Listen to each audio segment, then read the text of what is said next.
Olá, boa tarde, bem-vindo a mais um Mercado e Companhia. Veja os destaques de hoje. A alta do dólar impulsiona preços nos portos e saca da soja se aproxima de R$ 90. China anuncia tarifas sobre 75 bilhões de dólares em produtos americanos.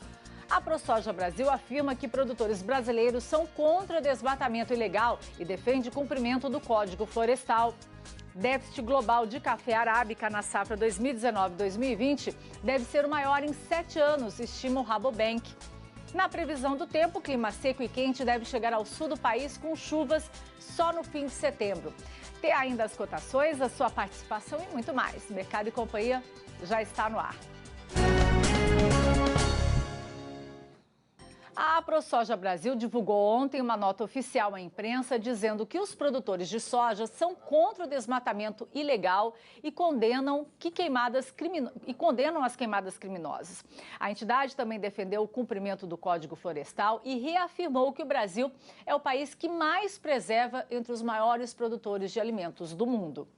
A ProSoja Brasil e suas 16 associadas estaduais condenam a prática das queimadas criminosas que atingem regiões de vegetação e de produção agrícola na região norte do país. De acordo com nota oficial enviada à imprensa, no entendimento da associação, os produtores rurais são as principais vítimas destes crimes, na medida em que têm suas propriedades, lavouras e áreas de preservação, que estão sob sua responsabilidade, ameaçadas pelas chamas. Na publicação, a associação diz ainda ser contrária ao desmatamento ilegal e a toda forma de supressão de vegetação nativa que não esteja legalmente autorizada pela Lei 12.651 de 2012, que instituiu o Código Florestal, que, segundo a entidade, é uma das mais rígidas legislações ambientais do mundo. O posicionamento, inclusive, está expresso na Carta de Palmas, documento elaborado em junho deste ano, em que os sojicultores reafirmam a sustentabilidade da soja no cerrado brasileiro, perante sociedade, governos e empresas do Brasil e do exterior. A ProSoja Brasil complementa que, para o bem do debate sobre a sustentabilidade ambiental, econômica e social, é importante saber discernir entre o desmatamento ilegal e o desmatamento autorizado pelo Código Florestal, para não criminalizar aquele empreendedor rural que faz investimentos, gera empregos e desenvolvimento obedecendo aos limites impostos pela legislação ambiental brasileira. O presidente da ProSoja Brasil, Bartolomeu Braz, fala com a gente e explica aí a necessidade do cumprimento do Código Florestal.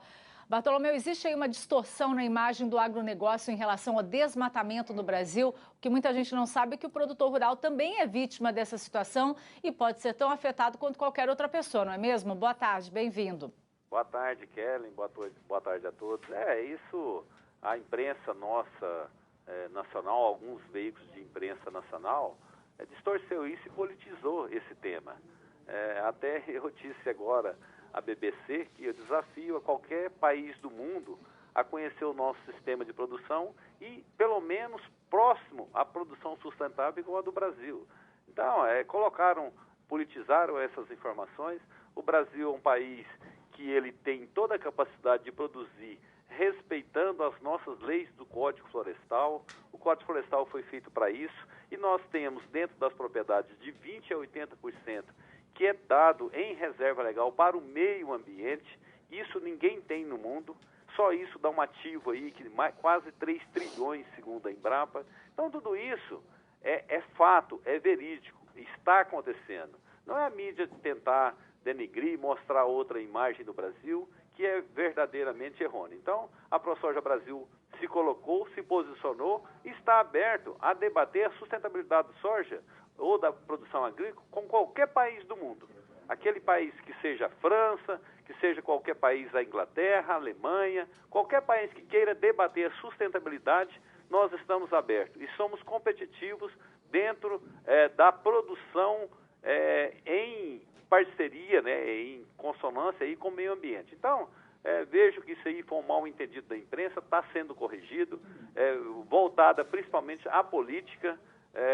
Os níveis de queimadas, eles estão abaixo da média. Nós somos um país seco, nós protegemos as queimadas, e as queimadas, elas principalmente vêm das rodovias, por má informações, um queima de cigarro ou qualquer uma lata, isso no período seco, que já estamos há mais de 4 meses, acontece esses incêndios. Os produtores têm se organizado através de patrulhas de bombeiros para apagar esses incêndios, porque o maior ganho que nós temos na fertilização é o plantio direto na palha, é a matéria orgânica, é os micronutrientes que são destruídos com essas queimadas. Então, o maior prejudicado de tudo isso é o produtor rural, e estão tentando distorcer essas informações, mas, infelizmente, o produtor rural brasileiro tem entidades, tem órgãos bem preparados para mostrar a verdadeira produção brasileira.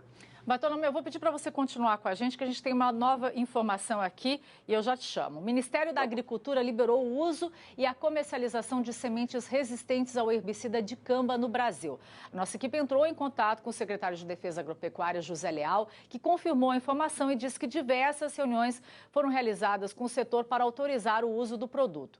A semente, que leva o nome comercial de Intacta 2, Extend, vai ser comercializada pela Bayer Monsanto e deve chegar ao mercado em 2021.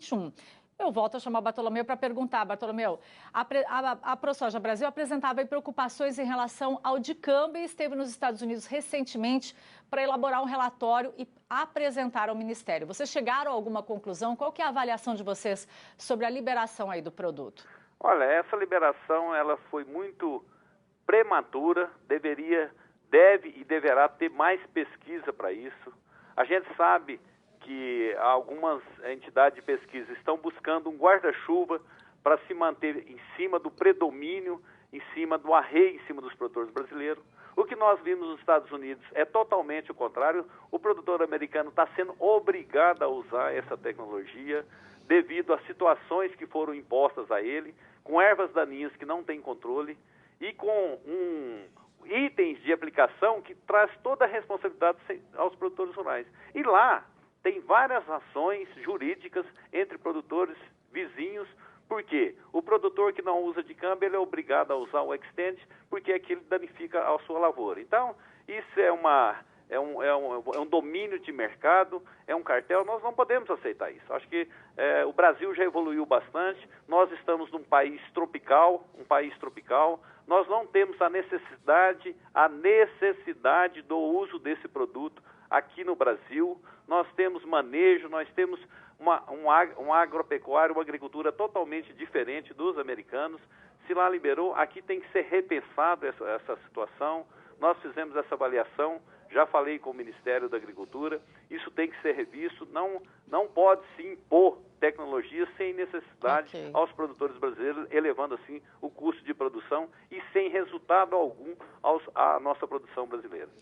Ok, obrigada aí, Bartolomeu, aí, pela sua participação com a gente aqui no Mercado e Companhia, discutindo aí essas questões importantes e relevantes aí para o agronegócio. Uma ótima tarde para você, bom final de semana. Eu que agradeço, um abraço e uma boa tarde. Em meio à repercussão internacional ao discurso do governo na área ambiental, a ministra da Agricultura, Tereza Cristina, saiu em defesa do presidente da República e disse que não foi o governo Bolsonaro que devastou a Amazônia.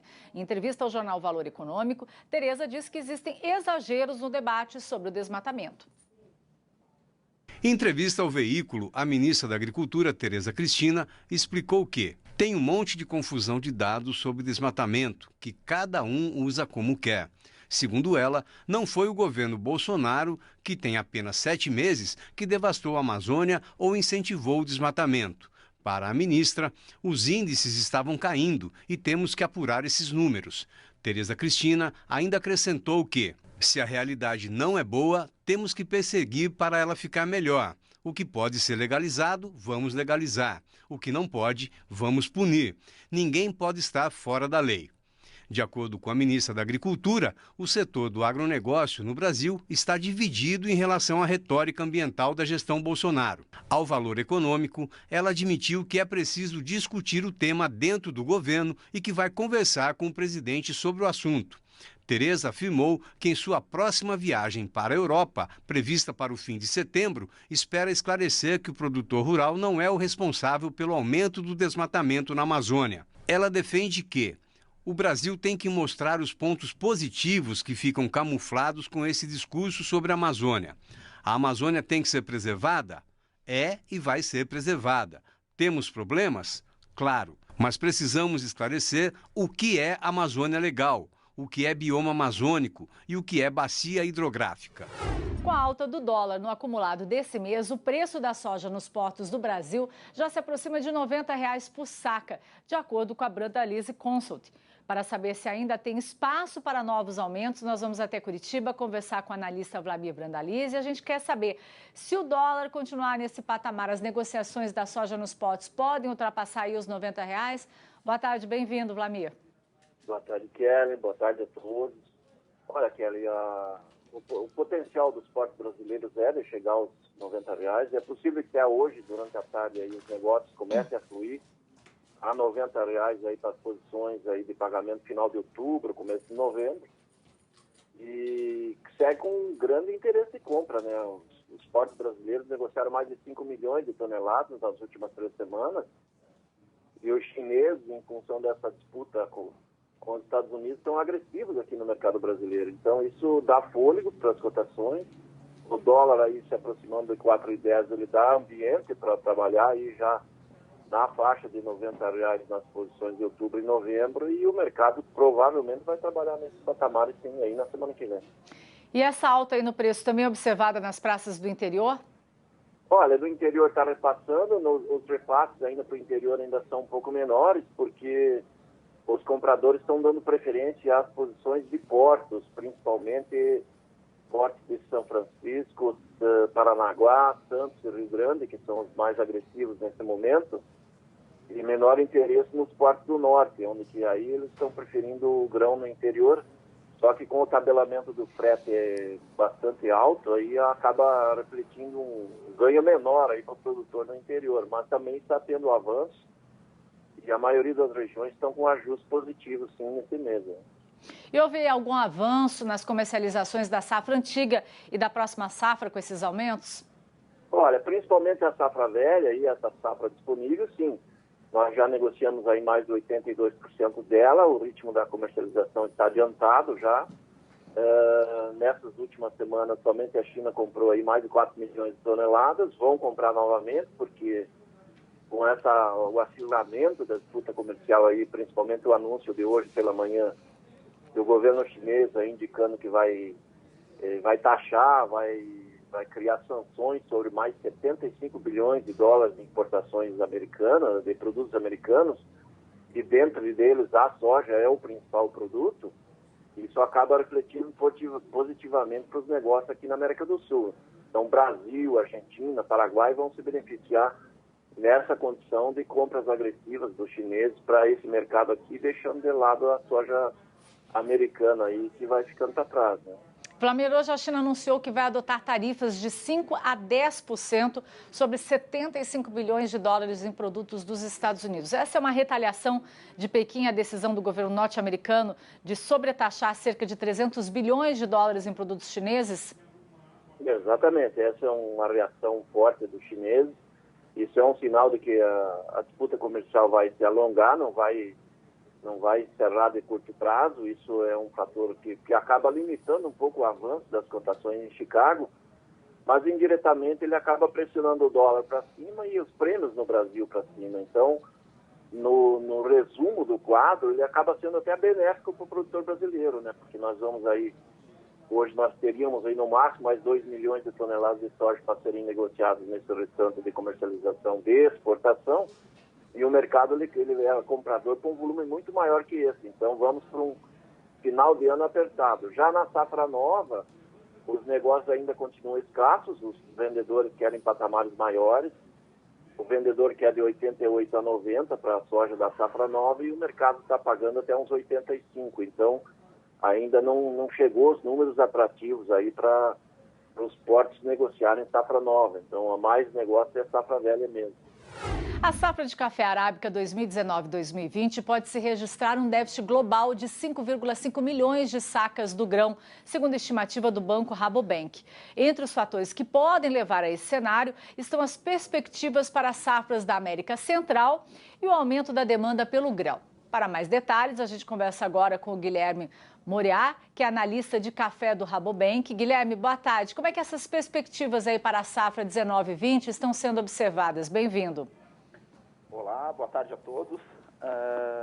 Então, Kelly, realmente o banco, a gente está com uma previsão de um déficit global de menos 5,5, que nem você falou, mas para o café arábica, né? Então, em especial, o café arábica que a gente está enxergando esse déficit global, né?